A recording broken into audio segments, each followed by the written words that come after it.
Selamat pagi pemirsa, saya Vivi Aleda Yahya dan Anda masih menyaksikan Selamat Pagi Indonesia. Bagaimanakah kondisi tubuh saat sistem kekebalan yang seharusnya melindungi tubuh justru menyerang sel-sel sehat?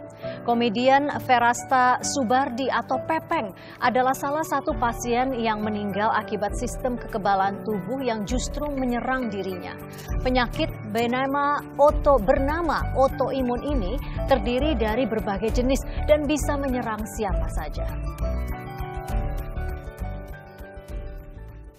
Sosok komedian dan pembawa acara Verasta Subardi atau yang lebih dikenal dengan Pepeng masih melekat dalam benak masyarakat Indonesia meski ia telah meninggal dunia Mei tahun lalu. Pepeng meninggal dunia karena penyakit langka multiple sklerosis. Pepeng harus mengalami kelumpuhan di bagian bawah tubuh selama 10 tahun terakhir dalam hidupnya akibat multiple sklerosis. Multiple sklerosis hanya satu dari sejumlah penyakit autoimun. Penyakit ini terjadi saat sistem kekebalan justru menyerang sel sehat dalam tubuh. Selain multiple sklerosis, penyakit autoimun lainnya adalah lupus dan juga imun trombositopenik purpura atau ITP. Jumat 2 September lalu, sebuah yayasan peduli penyakit autoimun, Marisa Cordoba, menggelar malam penghargaan untuk merayakan ketegaran penyandang autoimun jenis ITP. Dalam acara ini, yayasan juga menggelar acara untuk mengedukasi masyarakat agar mengenal penyakit autoimun, terutama ITP yang sebagian besar menyerang anak-anak dan wanita. ITP adalah jenis penyakit autoimun yang mempengaruhi trombosit pengidapnya. Jika trombosit rendah, tubuh menjadi mudah mengalami memar atau pendarahan berlebihan. Hingga kini penyebab ITP masih belum bisa dipastikan. Tim Liputan Metro TV. Salah satu jenis penyakit autoimun adalah ITP atau Idiopathic Thrombocytoethnic Purpura. Nanti dibenarkan oleh dokter ya kalau saya salah menyebutkan. Nah, beberapa gejala ITP diantaranya adalah pasien mengalami memar dan pendarahan secara berlebih. Seberapa besar bahaya ITP dan apakah bisa disembuhkan? Kita akan membahasnya dan juga beserta dengan penyakit autoimun lainnya bersama dokter spesialis penyakit dalam Dr. Francis Hardi. Selamat pagi dokter. Dan juga sudah bergabung bersama kami adalah Roya Inara. Roya Inara ini juga adalah penyandang penyakit autoimun ya, tapi untuk diabetes tipe 1 ya dok ya? Iya betul. Oke, dan ada ayahnya Roya, Pak Reza yang juga sangat aktif di Yayasan Marisa Cordoba ya. Nah ini kita kalau bicara soal penyakit autoimun kita mungkin kenal dengan lupus, multiple sclerosis, begitu mungkin diabetes tipe 1 juga kita jarang mendengarnya dan ITP juga. Nah, boleh tidak secara spesifik kalau autoimun yang ITP itu seperti apa, Dok? Ya, baik, Mbak Vivi. Jadi memang banyak sekali sebenarnya penyakit autoimun. Yang berulang-ulang kita dengar adalah lupus, multiple sclerosis, ITP mungkin belum tentu semua orang pernah mendengar. Padahal ITP ini cukup banyak kita temukan, terutama pada perempuan dan anak-anak. Kenapa spesifik kepada perempuan dan anak-anak? Apakah ada penelitiannya kenapa? Memang rata-rata penyakit autoimun ditemukan lebih banyak pada perempuan dan anak-anak. Dan yang dikatakan bahwa ITP ini adalah imun trombositopenik purpura. Artinya penyakit ini dimediasi oleh sistem imun, sama seperti penyakit autoimun lainnya. Trombositopeni itu artinya trombositnya rendah. Sama seperti mungkin yang lebih dikenal awam adalah demam berdarah. Demam berdarah juga kondisi di mana keping-keping darahnya rendah sehingga mudah berdarah. Tapi pada kondisi ITP ini justru disebabkan karena sistem imun yang menyerang si trombosit sendiri. Nah, berarti akibatnya apa bila seseorang menyandang autoimun yang jenisnya ITP? Ya, yang terutama adalah perdarahan. Kadar trombosit yang normal adalah 150.000. Pada pasien ITP bisa sampai mencapai hanya 8.000, 7.000. Batas aman adalah di level 30.000. Yang ditakutkan adalah berdarah. Perdarahan yang paling berbahaya adalah perdarahan di otak yang dapat terjadi spontan apabila trombositnya di bawah 10.000. Resiko terbesarnya jika seseorang menyandang autoimun ITP itu seperti apa, Dok? Yang paling sering ditemukan adalah mudah memar, kemudian kekurangan berdarah sehingga dia menyebabkan kekurangan darah. Akhirnya dia menjadi yang kita sebut anemia, darahnya turun semua akibat perdarahan yang bisa tidak berhenti-henti. Oke. Dan apakah kita bisa, katakanlah kan banyak sekali survivor ya, dengan sebagai penyandang ITP itu banyak sekali survivor, berarti kan sebenarnya bisa hidup dengan ITP begitu, asal dikelola dengan baik. Iya, betul sekali. Sebenarnya ITP seperti penyakit autoimun lainnya hanya 25% berdasarkan genetik. Yang lebih mempengaruhi atau mencetuskan adalah kondisi lingkungan. Gitu. Jadi genetiknya ini hanya sedikit saja ya, 25% saja faktor resikonya. Lingkungan maksudnya seperti apa? Karena 75% disebabkan oleh lingkungan penyakit autoimun itu? Lingkungan itu adalah adanya toksin, polusi, kemudian mungkin sekarang banyak zat-zat pengawet. Nah, ini yang seringkali mencetuskan timbulnya autoimun ini. Oke.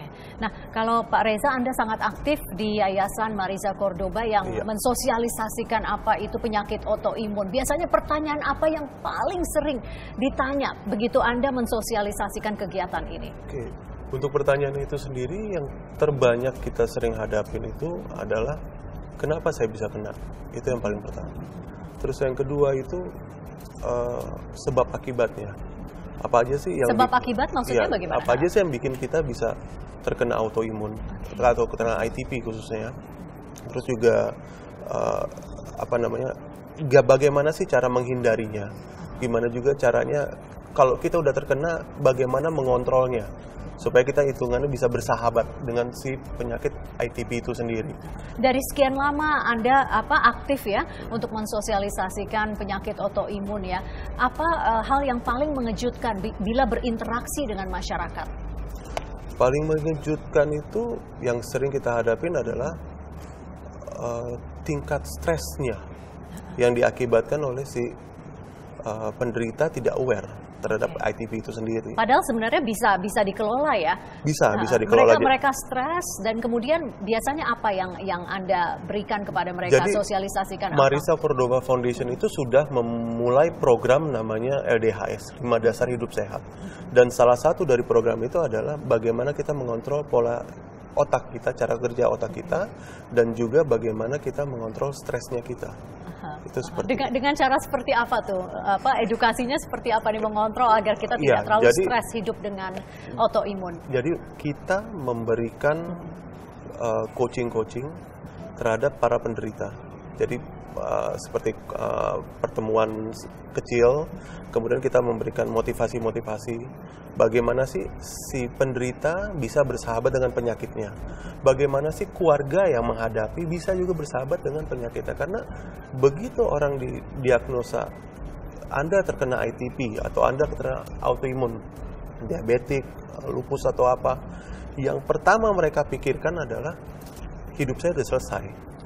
Itu yang paling dan itu kritis. Yang kita tidak mau ya. Iya, yang itu yang kita sangat dengan program LDHS ini kita berharap bisa meminimalisir pola pikir yang seperti itu. Jadi bagaimana caranya kita bisa memberikan motivasi kepada penderita autoimun khususnya, itu ini loh cara hidupnya, ini loh jalan keluarnya. Memang tidak bisa menyembuhkan, tapi dengan kita menjalankan pola hidup LDHS itu 5 dasar hidup sehat, kita bisa paling tidak mengadjust diri kita sendiri untuk menerima, untuk hidup lebih sehat lagi dengan cara makannya segala macam. Bagaimana kita bisa, yang paling utama kita ada programnya di dalam LDHS itu Always Smile. Always smile. Iya, itu yang paling terpenting. Oke, tapi kita dari tadi ya, saya sudah memperkenalkan Roya Inara. Roya Inara juga mengidap autoimun diabetes tipe 1 ya. Katanya always smile. Ini kan kata ayahnya, tapi dari tadi Roya ini belum tersenyum sama sekali. Nah, ini baru kelihatan senyumnya, sangat manis, sangat cantik. Roya nanti akan cerita ya, seperti apa kegiatannya di sekolah dan seperti apa ibu dan ayah memperlakukan Roya gitu ya. Kita akan kembali sesaat lagi, pemirsa, tetaplah bersama kami di Selamat Pagi Indonesia.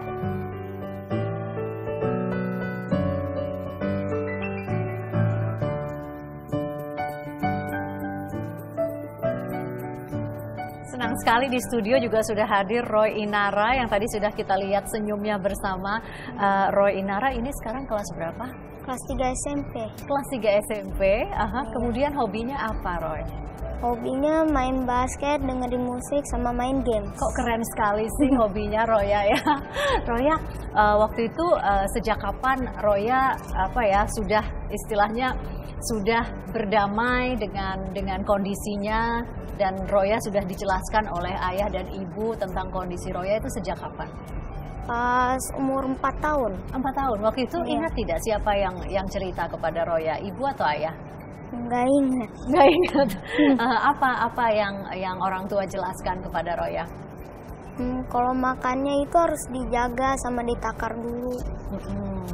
Terus ada waktunya juga buat makan. Oke. Kapan tuh waktunya untuk makan kalau khusus untuk Roya? Kalau makan siang jam 12, terus jam 3 ada snack time biasanya, terus jam 6-nya baru makan malam. Oke, berarti istilahnya tidak boleh harus stabil terus gula darahnya ya Pak Reza ya. Betul. Tapi waktu itu sejak umur berapa Roya diketahui atau terdiagnosa dengan diabetes tipe 1 yang sifatnya ini autoimmune disease juga? Iya. Pada umur 3,5 tahun dia kurang lebih. Apa yang waktu itu terjadi? Jadi gejala awalnya itu demam, cuma memang berketerusan gitu sampai 5 hari kurang lebih. Begitu dibawa ke rumah sakit itu di treatment oleh rumah sakit, gejalanya itu tidak membaik, malah membuat dia makin drop. Nah pada saat itu ada kondisi di mana dia menjadi dibilangnya prekoma mungkin ya, jadi antara koma atau tidak. Nah di situ dokternya curiga. Pada saat itu dia minta coba dicek gula darahnya. Begitu dicek itu kurang lebih, seingat saya 700-an. Jadi udah lebih daripada batas dewasa gitu. Dewasa aja mungkin kalau kena itu 500-an, ini dia 700-an. Dan pada saat itu langsung dibawa masuk ke ICU karena memang sudah mesti intensif sekali perawatannya. Berapa lama butuh waktu untuk menegakkan diagnosis bahwa Roya ini terkena penyakit autoimun yang sifatnya diabetes tipe 1? Waktu itu tidak lebih dari sehari. Jadi setelah berarti cukup cepat juga ya? Cepat, dokternya cukup cepat dan tanggap. Jadi pada saat itu dokter Tiwi, dokter Roya, dia mengencourage gimana diagnosanya. Ya. Jadi ketika nggak ditemukan apa penyebabnya yang membuat dia stamina yang makin menurun, dia langsung curiga dengan faktor lain. Oke, gitu. Pak Reza, tadi saya dengar Roya cerita dia juga setiap hari sekolah, kemudian main basket, tapi makannya itu ya nak ditakar gitu ya. Kemudian apa yang membedakan lagi treatment khusus seperti apa yang harus diterima oleh Roya pada saat menyandang diabetes tipe 1 karena autoimun? Oke, yang paling utama itu adalah diet kalori. Itu yang terjadi sama Roya. Tapi seiring umurnya dia sudah bisa menakar sendiri. Jadi pada saat insulin pagi dia itu harus sarapan. Kemudian menjelang siang dia sudah harus tahu kapasitas tubuhnya perlu berapa kalori. Jadi sebenarnya bukan diloskan, bukan kita membebaskan dia makan, tapi dia sudah bisa menakar sendiri sesuai kebutuhan tubuh dia. Oke, dan harus suntik insulin berapa kali sehari? Sehari itu 4 kali. Jadi pagi, kemudian sebelum makan siang, sore, dan malam sebelum tidur. Roya kan gemar sekali main basket. Nah, berarti apakah cita-citanya mau menjadi atlet atau punya mimpi lain, Roya? Punya mimpi lain. Apa mimpinya, Roya? Mau jadi programmer sama dokter. Aduh, keren sekali. Oke. Roya, yang paling senang saat ini di sekolah apa kegiatannya selain main basket? Apa ya? Banyak sih. Pokoknya banyak ya. Pokoknya nanti Tante tunggu ya kalau sudah jadi dokter atau programmer yang mana ini masih dilematis ya. Iya. Oke, kalau gitu. Nah, Dok, tadi autoimun bisa menyerang Roya, itu kalau diabetes tipe 1 berarti pankreasnya yang diserang ya. Kemudian ada ITP yang trombosit, kemudian kita kenal dengan multiple sclerosis dan sebagainya. Nah, bagaimana kita bisa waspada dengan faktor-faktor resiko yang ada? Bagaimana kita mengenal diri kita atau mungkin orang-orang terkasih kita agar kita lebih cepat mengenalnya? Roya beruntung karena 1 hari langsung ditegakkan diagnosisnya sehingga bisa segera ditangani dengan baik. Tapi bagaimana dengan yang lain? Faktor-faktor resiko apa saja yang harus kita waspadai? Ya, baik Mbak Vivi. Ini yang menarik dari autoimun justru. Penyakit autoimun itu begitu banyak. Saya katakan tadi jenisnya bisa sampai lebih dari 100. Kebetulan Roya ini yang diabetes cukup mudah ditemukan gitu, maksudnya dia mudah didiagnosis dan dapat segera ditangani karena begitu diketahui masih usia anak-anak tapi gula darah setinggi itu sudah hampir pasti itu diabetes yang tipe 1 gitu. Tapi di sisi lain masih banyak penyakit autoimun lain yang mungkin bahkan namanya hampir tidak pernah terdengar, kita dokter juga jarang-jarang mendengarnya, yang sulit sekali untuk diketahui diagnosis pastinya. Oke, berarti benar-benar harus spesifik memantau setiap kondisinya ya dok ya, simptom-simptomnya. Nah kalau begitu, apakah penyakit autoimun ini bisa disembuhkan dok? Iya, sebenarnya penyakit autoimun sampai saat ini dibilang disembuhkan itu tidak bisa. Tapi mencapai kondisi remisi. Artinya kondisi remisi itu sistem imun yang tadi berlebihan ini bisa kita tekan sehingga dapat mencapai kehidupan yang normal-normal. Tapi kalau ada faktor pemicunya seperti tadi pengaruh lingkungan yaitu stres, kemudian adanya toksin, atau misalnya dia pengawet dan sebagainya, bahkan kadang-kadang virus tertentu, dia bisa flare up. Dia bisa timbul lagi gitu kembali. ya. Iya, tadi ada faktor stres di sini ya, karena tadi Pak Reza bilang kalau Roya walaupun bersekolah secara normal, kegiatan sehari-hari baik, tapi tidak boleh tadi poinnya tadi seperti yang dikatakan dokter adalah stres gitu ya. Oke, bukan hanya sekedar menjaga gula darah tapi stres. Kenapa stres ini begitu berbahaya untuk orang-orang yang mengidap penyakit autoimun? Sebenarnya karena stres itu dia menggerakkan seluruh komponen di tubuh kita gitu. Kekuatan pikiran itu penting sekali. Dia memicu faktor-faktor yang membuat bisa tercetuslah kembali, tidak terkontrollah kembali si autoimun ini. Bukan hanya untuk orang-orang yang menyandang penyakit autoimun ya, untuk betul. semua juga stres. Apa karena ada hormon kortisol tersebut yang pengaruhnya luar biasa buruk untuk tubuh kita? Tapi yang jelas dari yayasan yang Anda aktif ini, Marisa Cordoba Foundation, Anda punya program untuk mengatasi stres. Nah itu programnya seperti apa, Mas Reza? Salah satunya di kita lagi kembangin ada namanya satu program dibilangnya neuroscience thinking. Jadi pola pikir, gimana caranya kita mensupres tingkat pikiran negatif kita. Seperti itu seperti apa caranya? Kalau kita belum sempat main ke yayasan Mas Reza. Iya, jadi kita mengajarkan bahwa bagaimana kita bisa mengatur, ada namanya kalau di neuroscience dibilangnya cimbrainnya. Jadi itu otak yang mengatur seluruh pemikiran negatif, seluruh asumsi-asumsi yang tidak baik yang ditimbulkan oleh si cimbrain itu. Jadi semua akan bertolak belakang. Itu kayak gitu. Baik. Nah dari sana kita mengajarkan bagaimana caranya kita menenangkan dia. Jadi dari mana? Dari kita berolahraga atau kita jalan-jalan, mall atau apa gitu. Jadi kita mesti mencari ke diri kita sendiri. Berarti yang pertama kita harus lebih waspada dengan penyakit autoimun, bisa kena siapa saja, dan tadi faktor stres luar biasa ya, bisa memicu penyakitnya menjadi lebih buruk. Berarti kita harus pintar mengelola stres kita. Baik kalau begitu Pak Reza, Roya, terima kasih sudah bergabung bersama kita, dan dokter terima kasih.